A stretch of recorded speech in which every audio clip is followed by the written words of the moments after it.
అందరికీ నమస్కారం అండి. ఈరోజు చేపల పులుసు పెట్టానండి.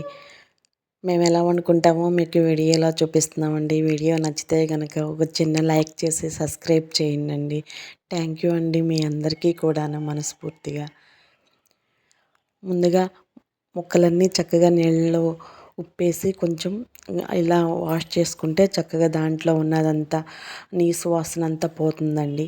ఆ తర్వాత మళ్ళీ మనం టబ్బులు మామూలుగా గిన్నెలో వేసేసుకుని పసుపు, గళ్ళుప్పు, కారం, కొంచెం మంచి నూనె, ఒక మూడు మూడు గరిటెలు మంచి నూనె, అంటే టీ గ్లాసుడు అనుకోండి, చిన్నపాటి టీ గ్లాసుడు అన్నీ వేసేసి కలిపేసి ఒక గంట సేపు అట్టి పెట్టేశానండి.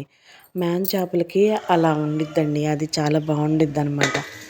అందుకని మీకు చూపిస్తున్నాను. చేపలు అని మనకు తెలియటానికే అట్లా అది ఉండదేనండి.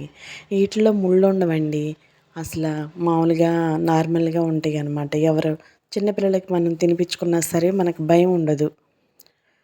ఇంకా మొత్తం ఇంకా తర్వాత వేరే దాంట్లోకి వేసేసుకుంటున్నానండి ఉడికించుకుంటానికి. మనకి స్టవ్ మీద పెట్టుకుని ఇంకా చూసారా నూనె అవన్నీ పెట్టి ఆవకాయ పచ్చడి నూనె వెళ్ళి వచ్చింది చూసారండి. ఇంకా మనం దీంట్లో ఏమీ వేసే పని లేదండి. మామూలుగా అయితే ఉల్లిపాయ పచ్చిమిర్చి అవన్నీ వేయచ్చు, కానీ నేను ఈరోజు ఉల్లిపాయ వేయకోకుండా పచ్చిమిర్చి ఒకటే వేసానండి. వీటితో పాటు చింతపండు కూడా పెట్టుకున్నానండి. అదంతా గుజ్జు తీసుకుని మనం ఇప్పుడు వాటిల్లో పోసేసుకుందామండి. చాలా బాగుండిద్దండి చేపల కూర కల్లా చింతపండు పులుసు చాలా టేస్ట్ అంట, మా అత్తయ్య గారు చెప్పేవాళ్ళండి ఇటువరకు. ఇంకా అవన్నీ వేసేసుకున్న తర్వాత కొంచెం క్లాత్తో పెట్టుకుని ఇలా అనొచ్చండి. నాకు వీడియో తీసేవాళ్ళు ఎవరు పిల్లలు వాళ్ళు కాలేజీకి వెళ్ళిపోయారండి, నేను ఒక్కదాన్నే ఉన్నాను. ఇంకా స్టాండ్ అవన్నీ నాకు రావు అనమాట. అందుకని అలా ఫ్లక్కర్తో అలా కదుపుకుంటున్నానండి మీకు వీడియోలో చూపించడానికి.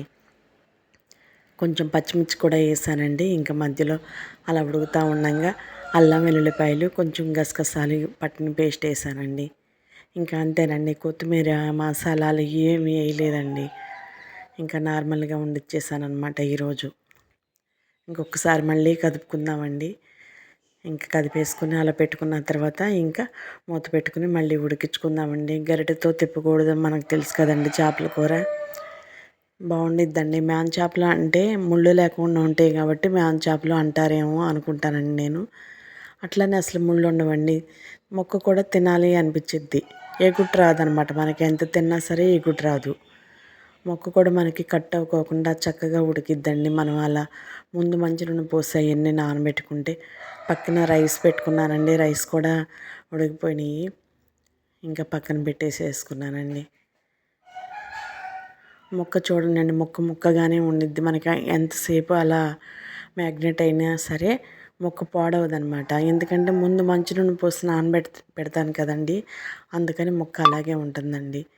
ఇంకొక 5 నిమిషాల్లో ఉడికించుకుంటే కూర మనకి రెడీ అయిపోయినట్టేనండి. చిక్కగా ఉంటేనే చేపల పులుసు బాగుంటుందండి.